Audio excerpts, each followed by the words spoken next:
The sun scorched the cracked asphalt, its heat rising in waves that blurred the world around Adrienne. 7 months pregnant, she knelt beside a rusted dumpster, her trembling hands sifting through torn bags for cans to sell. Hunger gnawed at her, a relentless ache that mirrored the worry for her children, Michael and Brooke, waiting at home with empty stomachs. Each clink of metal in her tattered tote was a small victory, a promise of a meal for her kids. She didn't notice the sleek car pulling up nearby, its polished surface gleaming under the midday sun.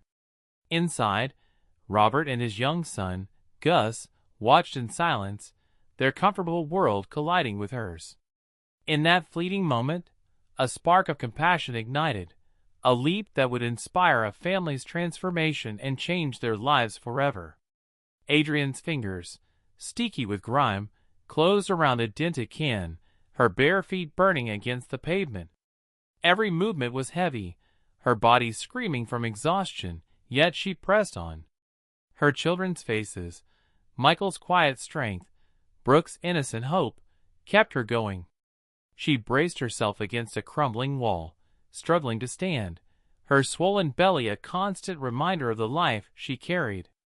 Thirst clawed at her throat. Her last sip of water had been hours ago from a park faucet. Across the street, Robert's heart stirred. Raised on a ranch where his grandfather taught him that true wealth lies in helping others, he saw Adrienne's quiet dignity. Her careful handling of each can, as if it were precious, struck him. Gus, only 8, tugged at his father's hand, his wide eyes reflecting a child's instinct to question suffering. "Dad, why is she digging in the trash?" The question hung heavy, pushing Robert to act. "Ma'am, wait!" Robert's voice broke the silence, louder than he meant. Adrienne flinched, nearly dropping her cans as they rolled across the sidewalk. Her brown eyes, red from tears and dust, met his. Robert knelt swiftly, retrieving the cans with care and handing them back. "I'm sorry. I didn't mean to startle you. Are you okay?" His gesture, simple, human, eased her guard. Adrienne's horse, "Thank you, sir," barely carried over the street's hum. Gus, curious and unjudging, stepped closer. "Why is she looking for cans, Dad?" he asked, his voice piercing the quiet. Adrienne straightened, wiping her stained dress, her pride battling her desperation. "Just collecting things to sell," she said softly, her voice trembling. Robert noticed her swollen, cut feet, bare and caked with dirt, and his chest tightened. He'd never seen such raw need up close. "How far along are you?" Robert asked gently, his own loss. His wife, Patricia, gone during Gus's birth, making him sensitive to Adrienne's struggle. 7 months, she replied, her hand resting protectively on her belly. "And you've got other kids?" he pressed, sensing her hesitation. Adrienne nodded, wary of sharing too much with a stranger, but Robert's sincerity disarmed her. "Michael's 4, Brooke's almost 3. They're home, waiting."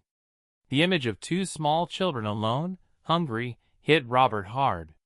His own son, dressed in clothes worth more than Adrienne's monthly earnings, lived a life of comfort she couldn't imagine. "Where's their father?" he asked, instantly regretting the question as Adrienne's face fell. "He left when he learned about this baby," she whispered, shame and pain lacing her words. "Said he couldn't handle another." Robert's anger flared, not at Adrienne, but at a man who'd abandoned his family. His grandfather's words echoed. "A real man carries his choices." He'd built his construction company on those values, ensuring fair wages and benefits for his workers. Seeing Adrienne's cracked lips, sunburned skin, and matted hair, he knew he couldn't walk away. "Have you eaten today?" he asked, noting her pallor. "Yesterday," she admitted. "A roll from the bakery." Over 24 hours without food, pregnant, and scavenging in the heat, Robert's mind reeled. He pulled out his wallet, drawing several $50 bills. "Take this, buy food for your kids," he urged, his tone firm but kind. Adrienne stepped back, fear flashing in her eyes. She'd faced offers from men before, laced with expectations she'd never meet. "I'm not begging, sir," she said, pride edging her voice. "I know you're not," Robert said softly. "But you and your baby need to eat." Gus piped up. "My teacher says no one should go hungry." His innocence broke the tension, and Adrienne's trembling hand accepted the money, her eyes welling with tears. "Thank you, sir. God will repay you." The cash, enough for days of meals, felt like a lifeline. Robert asked her name and where she lived.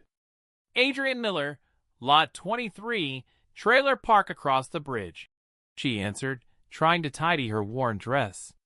The contrast between her world and his. Private schools, a thriving business, a ranch inherited from his grandfather, hit him. Gus tugged at him again. "Dad, can't we drive her home? It's too hot for her to walk." The boy's compassion mirrored Robert's upbringing, and he offered, "Would you accept a ride?" Adrienne hesitated, her pride warring with the pain in her feet and the long walk ahead. "If it's not too much trouble," she whispered. Robert opened the car door, and she slid into the cool leather seat, a world away from her reality. Gus hopped in beside her, unfazed by her stained clothes. "How old are your kids?" he asked brightly. "Michael's 4, Brooke's 3, she replied, clutching the money tightly. During the 15-minute drive, Robert learned more. Adrienne had lived in the trailer since her mother's death, unable to afford rent elsewhere. She'd been a sales clerk until pregnancy cost her job, discrimination she couldn't fight. Now, cleaning or babysitting gigs were scarce, especially with her visible pregnancy. The trailer park came into view, a cramped maze of patched roofs and dirt lanes. Michael and Brooke ran out, thin and anxious, clinging to their mother. "Mom, you took so long!" Michael cried, his voice heavy with fear. Adrienne showed them the money, and their faces lit up, hope in their eyes, for the first time that day. Robert watched, his heart aching at their joy over something so basic. Gus introduced himself to the kids, asking, "Do you have toys?" Michael's shy shake of his head revealed a childhood of want. Robert's mind raced. Charity checks were one thing, but this family needed more, a real chance. "Adrienne, may I say something?" he asked as the kids played nearby. "Have you ever thought about leaving here?" Her eyes clouded with the weight of impossibility. "Every day, but I've got no money, no job, no way out." Robert took a breath, his grandfather's story of a rancher's faith in him guiding his words. "My ranch, St. Rita, is 25 miles out. There's an empty caretaker's house, 3 bedrooms, a kitchen, a yard. It's yours if you'll work for me, managing the house, cooking for the crew. Steady pay, benefits, school for the kids, healthcare." Adrienne froze, suspicion flickering. "What's the catch?" she asked, her voice low. "No catch," Robert assured her. "It's honest work, cooking, cleaning, organizing. The house comes free, with groceries, utilities, everything covered." He described the job. Simple meals for 8 workers, weekly cleaning, laundry with modern machines. The pay was double minimum wage, with private health insurance for her and the kids. Adrienne's eyes widened. Healthcare meant safety for her unborn child. "Why me?" she asked, voice breaking. "Because you deserve a chance," Robert said, looking at Michael and Brooke, their thin frames a stark contrast to Gus's healthy glow. "And because my grandfather taught me to help where I can," Gus chimed in. "Can they live with us, Dad? The ranch has fish and trees to climb." His excitement eased Adrienne's fears. "Want to see it?" Robert offered. "Bring the kids, check it out." Adrienne nodded, and they piled into the car. The city faded, replaced by green fields and grazing cattle. At St. Rita Ranch, a wooden gate welcomed them, leading to a tree-lined dirt road. The caretaker's house was simple but sturdy, with a porch, a fenced yard, and fruit trees. Michael and Brooke ran to a rope swing, their laughter foreign to Adrienne's ears. Inside, the house had a real kitchen, a bathroom with hot water, and bedrooms bigger than their entire trailer. "This is for you," Robert said, showing her the main bedroom, the kids' room, and a space for the baby. Adrienne touched the appliances, awed. "There's a microwave?" Michael asked, eyes wide. "And a blender, a mixer, everything," Robert replied. Jack, the head caretaker, greeted Adrienne warmly. "You'll fit right in, Miss Adrienne." Rose, the part-time kitchen helper, added, "This place is family." The main house was spacious but manageable, with equipment Adrienne had never dreamed of using. Robert outlined the routine: breakfast at 6, lunch at noon, dinner at 6, simple country meals. "You already know how to do this," he said, sensing her doubt.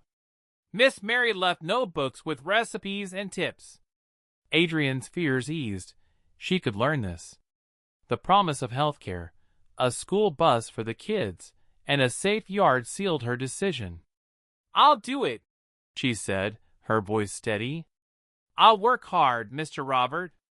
The kids cheered, already in love with the ranch. Jack drove to the trailer park to collect their meager belongings, 2 bags and a broken suitcase. Neighbors gathered, curious but supportive. "You got a job?" Connie, the baker, asked. Adrienne nodded, explaining the offer.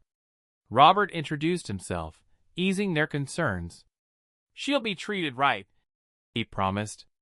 The goodbyes were tearful but hopeful, with neighbors like Connie wishing them well. Back at the ranch, Jack had stocked the house with groceries, clean sheets, and towels. Adrienne took her first hot shower in years, the warm water washing away more than dirt. The kids explored their rooms, Michael marveling at his bed, Brooke squealing at the view. Dinner, prepared by Rose, was the first full meal they'd had in months. That night, under a starry sky, Adrienne sat on the porch, the kids asleep inside. Robert joined her, carrying a sleeping Gus. "How's it feel?" he asked. "Like a dream I'm afraid to wake from," she admitted. "It's real," he said. "This is your home now." Adrienne's gratitude spilled over. "I'll repay you with my work," she vowed. Robert shook his head. "Just keep being you. That's enough." 3 months later, Adrienne had transformed the ranch. The house sparkled, meals were hearty, and the crew adored her. Michael and Brooke thrived at school, their faces fuller, their eyes brighter. Baby Hope was born healthy in a proper hospital, Robert as her godfather. Gus and the kids became inseparable, fishing in the creek and building forts. 6 months in, Adrienne was indispensable, her efficiency earning her a raise. Michael topped his class in math, Brooke's drawings won school contests, and Hope grew surrounded by love. "Mom, I want to work here like Jack," Michael said one night. "I'll be a teacher," Brooke declared. Robert smiled, proud of their dreams. Adrienne asked him to be her best man if she ever remarried, a sign of their deep bond. "And you'll be my witness," he replied, their friendship sealed. A year later, Hope's first birthday party buzzed with ranch hands, neighbors, and joy. Adrienne spoke to the crowd. "I was scavenging trash a year ago. Now we have a home, food, hope," Robert added. Helping Adrienne didn't just change her life, it changed mine. 2 years on, Adrienne's story inspired others. Robert started a program linking struggling families with ranch jobs, creating opportunities across the region. Michael earned a scholarship, Brooke's art shown, and Hope toddled happily. "Remember when we were hungry?" Michael asked Adrienne one Sunday. "Those days taught us to cherish this," she said, hugging him. The ranch wasn't just Robert's refuge anymore. It was a home where his grandfather's values of solidarity lived on. Adrienne, once desperate, was now a cornerstone of St. Rita Ranch, her family thriving. Robert, watching the kids play, knew stopping his car that day was his life's best choice. True wealth wasn't his fortune, it was the hope, dignity, and family they built together. If this story of compassion and second chances moved you, join us for more tales of human connection and transformation.